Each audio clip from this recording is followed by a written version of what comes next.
जय जगन्नाथ। आज अनुचिंता आपणों बहुत मूल्यवान, तेणु भिडटी को शेष पर्यंत निश्चय देखु। दीप तार परिचय कहे ना, केवल प्रकाश करें। ठीक सहीपरि निजर परिचय क्या आगे प्रकाश करने किसी आवश्यकता नहीं। सठिक कर्म कर देखिए ताहा ही निजर परिचय हेब।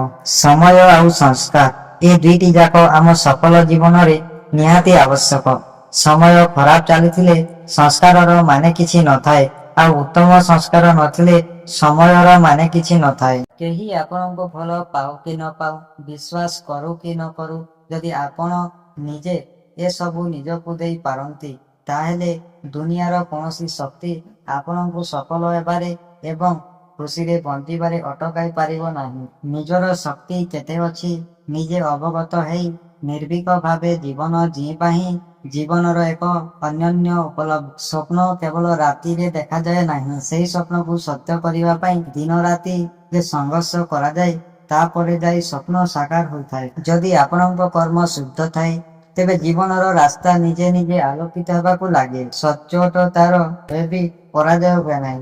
प्रकृत खुशी सबु किछि पाइबारे नुहे, बरं जहा अछि ताहा उपभोग करिबारे अछि। जेउ मानको खुशी करिवा पाई आपण निजर समय और शक्ति खर्च करुछंती, से माने आपणक पाई किछि करुछंती ना नाही से कथा उपरे भी ध्यान दियंतु।